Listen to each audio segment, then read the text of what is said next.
this edition of Raise High at GW, new GW head men's basketball coach Chris Caputo talks with Raise High contributor Jimmy Patsos.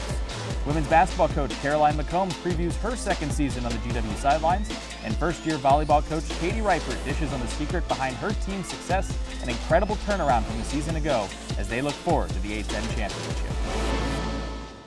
Good morning, sports fans. It's season 3 of Raise High at GW. My name is Kevin Burke. Thanks so much for tuning in and making us a part of your Saturday afternoon. It's also year 1 of the Chris Caputo era here at GW, and we're so excited to bring on new contributor Jimmy Patsos of Loyola head coaching fame and Siena head coaching fame. He's one of the most ubiquitous personalities in the DMV, and he's here with head coach Chris Caputo. Thank you, Kevin. Welcome back here. How exciting it is to have the new head basketball coach, Chris Caputo, here. Chris, take us back. You started here as an assistant at George Mason. We led them to the Final Four. You've taken Miami to the Elite Eight. But to be here as the head coach of George Washington University, the storied program here in Foggy Bottom, tell us a little bit about your journey and how excited you are. Yeah, it's obviously an honor to be here. I came here right out of college, 2002, to George Mason, and immediately, you realize, how great of a basketball town Washington is, right? In Greater Washington, high school basketball, college basketball, the NBA. It's an NBA town, and the people and how much it matters to them. So for me, to be coaching at one of the schools, and actually the school in the district, is quite an honor. And as I've said before, I grew up following college basketball, the success that Coach Jarvis was having here, was here during the time that Coach Hobbs had it rolling. So to be at GW, at a place where Red Auerbach played, another guy from New York, quite an honor for me. Here's the thing. The A10 is a really tough conference, and it's a multiple bid conference. Yes. On the other hand, you have another schedule with your first half of your schedule, then you go into, of course, the A10. Tell us, your philosophy, in scheduling, and how does that play into recruiting? Because these DMV kids, they want to play for you. They want to come to George Washington, but they also want to play a national schedule, and the A10 is a really good league. It's not where you came from, the ACC, but it's close. But tell us your philosophy and how that's going to help. It's obviously a great league. It's been a multiple bid league for 20 years, so that's the first thing. You're competing really at the highest level. If your league is getting multiple bids, that's the highest level of college basketball. I tell a lot of people last year, we go to the Elite Eight, Kansas wins the national championship. Dayton beat us on Thanksgiving, in Orlando, and then they go ahead and beat Kansas the next night. So that tells you kind of how good you have to be at the top of the Atlantic 10. I would say, the next thing for us is, we get the benefit of being here at a location where people will come. So we, at Miami, came and played in the Smith Center. Virginia, a number of years ago, came to the Smith Center to play. We have South Carolina coming this year. You take that and then you go to Hawaii at Christmas, national television games against high-level opponents, Washington State in the first one. So for us, we're always going to play a competitive schedule. The nice thing is we do have Howard coming here. We have American coming here, so there's a flavor of the area as well. And then certainly within the league, we're going to get some local teams. Speaking of local kids, I was happy to, nice win over Western Connecticut. I know it's exhibition. Here comes the real games. James Bishop, Ricky Lindo, Baltimore, D.C. That's what we're talking about. 2 kids locally that transferred back here from high majors, yet seem really happy here. And they're your 2 best players. We'll get into the rest of the team. Talk about that 1-2 punch of Bishop and Lindo. Those guys really align with, what's been successful here and what we would hope to do, right? Guys that are from the area, one from Washington, one from Baltimore. Certainly if you can get those guys out of high school, that's going to be great. But as we know in the current climate, there's going to be a lot of people transferring from all over. And so to get those guys to come back home and have faith in what we're doing here, they've been great for me. They've totally bought in. They're both, I think, going to have very good years. It's interesting. Let's segue to that. You have guys that you've inherited from a different coaching situation. Yeah. You have new guys, but you also have guys that were here before. How's that whole transition been? It's been great. I mean, I only have experience one time with this, and this has been very similar in that the buy-in has been tremendous. Everyone's care factor has been very high. Tremendous amount of character, no issues whatsoever. So, those guys have done the thing that is most important for coaches is for the players to allow you to coach them. And that's what we have. And that's not just in practice, that's off the court individuals. Sure. Give us a couple names besides Bishop and Lindo who we should look for. There's only been one exhibition game, but you're certainly, every day yeah. in Well, practice. obviously Max Edwards had a great stat line in the exhibition game. And he's a Kansas State kid that didn't really get to play there. Yeah, he was injured. He got injured in the summer leading up to his freshman year at Kansas State, so he redshirted. And as I've said a few times, he's really like a freshman. Even though he was at Kansas State, he really didn't get on the court until probably February. And then obviously the coaching changed there. He comes here. So as a freshman, a lot to learn, but a lot to be excited about. Two guys that didn't play in the exhibition game, Brendan Adams, another local player from Baltimore, transferred from UConn. He's a guy we're going to expect a lot out of. He's a captain. He's a guy who we're super, super excited about. And then Hunter Dean is a guy who's been out throughout the fall, but showed some great flashes in the summer, a returning player, a front court player with a lot of, what I would say savvy. He's a guy who can really transport the ball. He's got some athleticism. He's sort of a modern big guy. We're excited about him as well. Well, you need that, guys that can do a little of everything, handle the ball. When we get back, we're going to talk about some special guests at practice you've had and about your staff. Thank you. Raise high. This isn't just our battle cry. It's our call, our challenge. Because when you were called to Washington, you were called to higher expectations, to a higher standard. We are called here to advance knowledge, to serve society, to change the world. This is the George Washington University, and what we make is history. So stand up, be bold, take risks, press on, push harder, raise high. Welcome back to Raise High here at GW. Coach Caputo. There's so much excitement in the basketball community. Full disclosure, I'm out there on a lot of different things. McDonald's committee, college, pros, Wizards. There's a lot of buzz. You're multi-talented. I need the work. But here's the thing. There's a buzz on the street about GW basketball, Chris Caputo coming home, not just as a basketball person, but as the quality of person that you're on. I'm telling you, high character person. Everybody is rooting for you in this area. You have a staff, okay, and then some of them are from here and on. I want you to talk about your staff first, and then we're going to talk about all the special people that have come by. Sure. Yeah. No, I've been very, very happy with the staff. One of the things about, for me, I wanted some A10 experience, right? Some local flair, but also some people who had been the A10. And so, the first guy, Brendan Strong, comes from St. Joe's, local player, played at Roosevelt High School in Greenbelt, Maryland, played at Hood College, was a long-time high school and AAU coach in the area.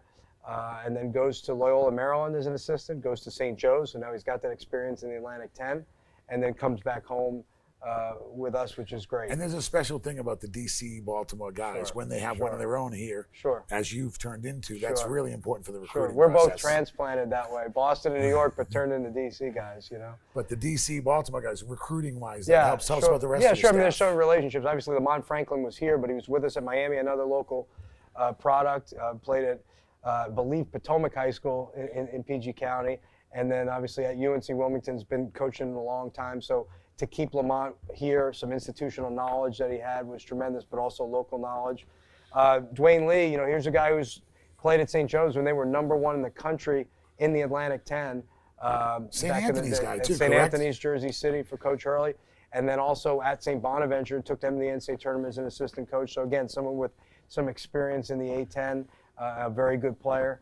Zach Bovair had been a manager at Fordham, somebody who's very well respected in basketball circles. And then two guys in Cooper Handelsman, who's a very good Division III player at Kenyon College, and Matt Colpoys, who was actually at Johns Hopkins as an assistant most recently. So very happy with the staff, excited about the opportunity to work with these guys.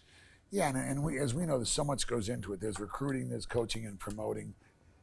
You've already kind of made people aware of how excited they are about you, but you've had some people come by, including Bob Talent, by the way, which is great. Yeah, I love when Coach Talent Tell us about comes your by. special guest from the NBA last week.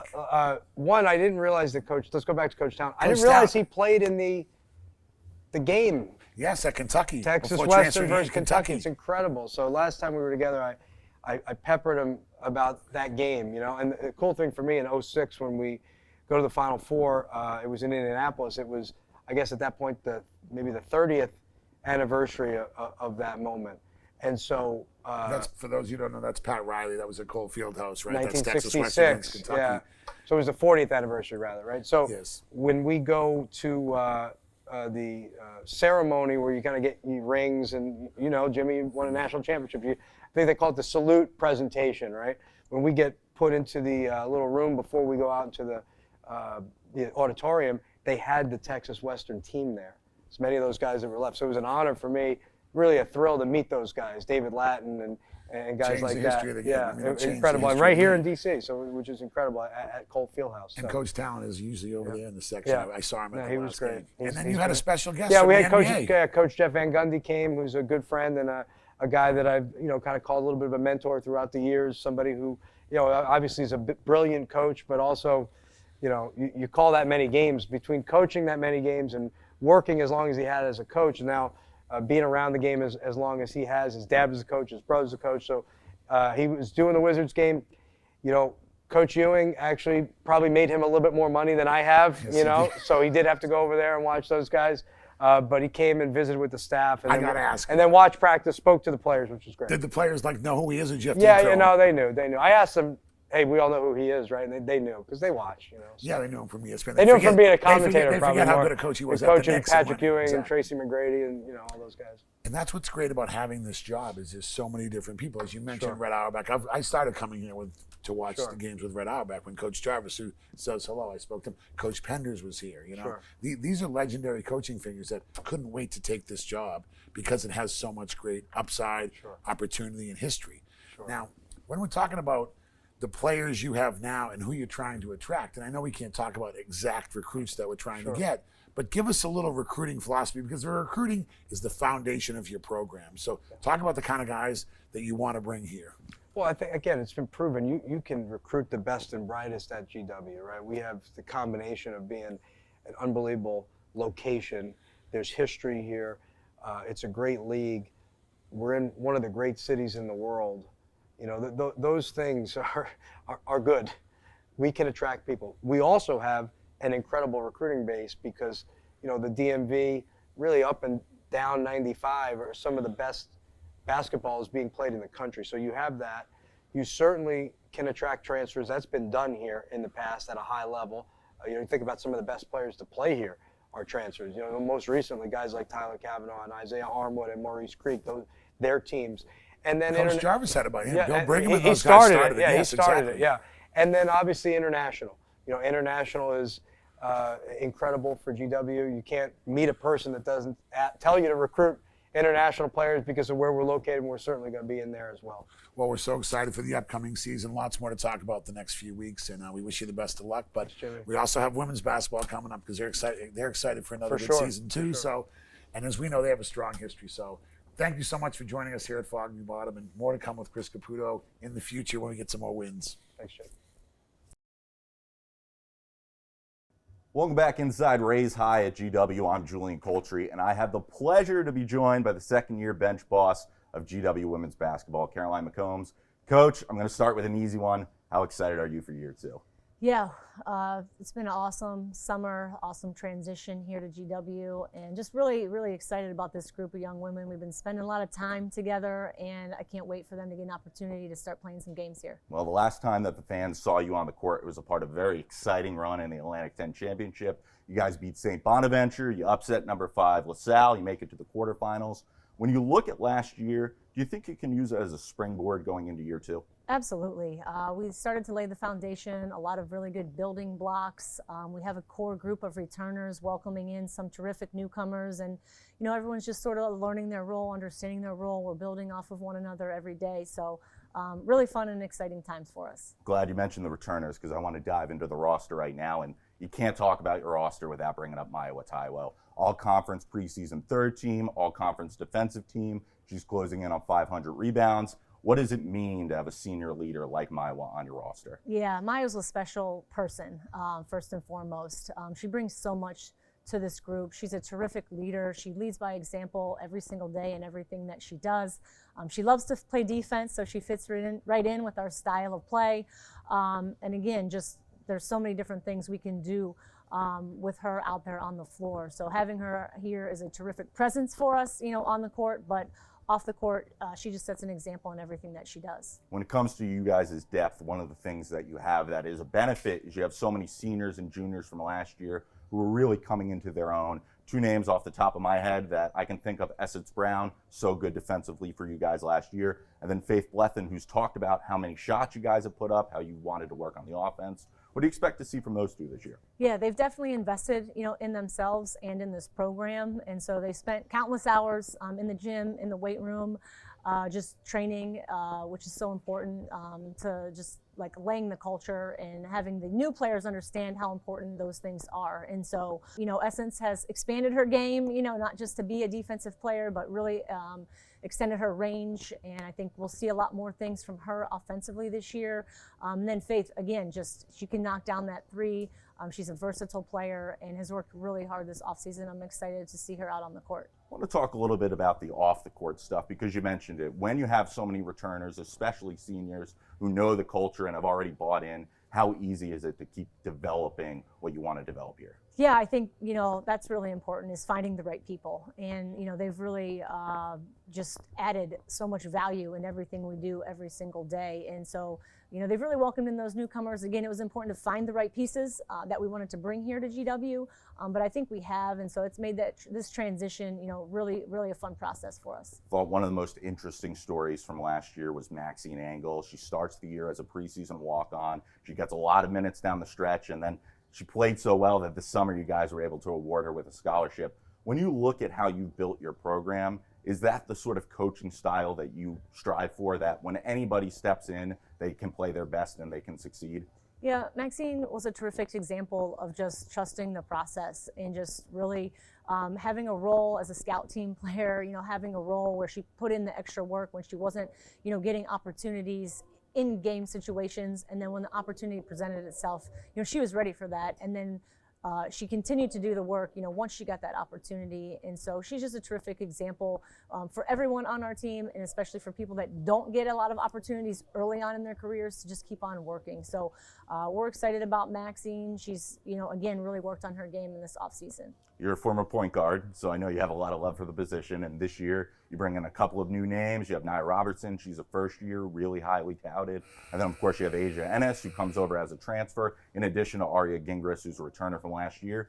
What would you say the state of the union is for the point guard position? Yeah, I love where we are with that position. Right now, we have a lot of versatility there. And so being able to play two point guards at the same time is an option for us. They're developing as leaders on the floor, watching a lot of film. It's an exciting time. We can even add Mia Laxtigalia into that rotation. And so, Asia and Naya are both new, and so they're learning from Arya, who's been in the program, and then Mia just has that fifth-year experience that brings so much value. Transfers are such a big part of the game. You mentioned Mia, you mentioned Asia. Another name to look out for, Jayla Thornton, comes from Syracuse by way of Howard, former MEAC Player of the Year. What do you expect to see from her? Yeah, so, with Jayla and with Mia, they've both played a lot of college basketball. And so I think one area that we struggled in last year was our three-point shooting. It's not a secret. And so we found people that have had a success, shooting the three. And then we've also really invested in our time in the gym working on those shots from our returners. And so I'm really excited because they add that dimension to our game, and just looking forward to getting them out on the court so they can do what they do really well. I know you're not big into goals or expectations, but at the end of the day, you would rather trust the process and allow Pound the Stone to lead you where you need to be. But when you tell the story of this season, year two, how is it successful at the end?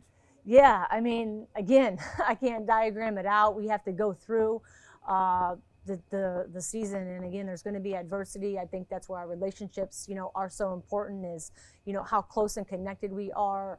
Will attribute to how we can weather some of those storms that we're going to go through. This is a really connected group, so I'm excited to enjoy that journey and that process. Again, basketball is a game of runs, and so there's going to be some highs, there's going to be some lows. Can't get too high, can't get too low, and just trust our training and everything we're doing. So really excited to see. You can't diagram it out, can't map it out, but just I think we'll see a lot of growth throughout the whole season for us. Oh, Caroline, thank you for joining us on the program. I know I can't wait for the season to get started, and that will be Monday down at Virginia. Thanks for coming on. Thank you. Coming up next, we'll have first-year head coach of GW Volleyball, Katie Reifert. She's going to talk about her team's big turnaround this year and their push to the Atlantic 10 Championship. We're back to close out this edition of Raise High at GW. I'm now joined by GW volleyball head coach and alumna of the program, Katie Reifert. Thanks for joining us in person this year. Of course, yes. Yeah, back a year ago, we were talking on Zoom, and you had just gotten the job. So think back to where you were a year ago, and now you're in this position today. Would you have even thought about that as a possibility? What were you even doing a year ago? Yeah, no. A year ago, I was coaching at a small NAIA school. I was actually coaching men's volleyball. So I was busy preparing my team for their season in the spring. Yeah, I had no idea that this is where I would be a year later. It's been quite the adjustment, quite the ride, but so grateful for the opportunity and having a blast. I mean, you would have been happy to be a head coach anywhere, like you said. Of but course. How special is it now that you're the head coach of your own program that you played here before? Yeah, special doesn't even come close to explain it. It is such an honor to coach here, to be, coaching players that I was in their shoes once. It just puts another level of, importance on what we're doing. And like I said, I've just been having a blast with it. It's been great. What's the conversation like when you're talking with fellow alumni in the program, when you're trying to get them back engaged with the program? Yeah, it's been really cool. There's been a ton of engagement. We had an alumni weekend where we had a ton of alum come back, actually some from the last time we won the A10, which was back in 2000. And a ton of alumni coming out to other weekends. And it's really cool. I think there's been a ton of support. They're very energized and supportive. They're throwing ideas at me left and right on how to engage with the team better. And I love it. I think it's really cool. And I'm really looking forward to, growing those connections and engaging alum as we go forward. Yeah, and they've become more energized because your team came out and showed a bunch of resilience in the beginning part of the season. I feel like every win was going 5 sets. And really started the building blocks for this program that has now come to fruition in conference play. Take us through that beginning of the season with so many resilient wins. Yeah, I will say it's really fun to look back on our preseason and all those 5-set wins. I think our first win of the season was in 5 sets. And, getting that first W under our belt was really tough.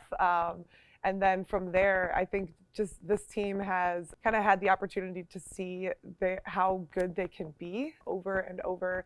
Our gym is really competitive, and so every day we're putting them in stressful situations, and we have a lot of great moments in our gym, in our practice gym.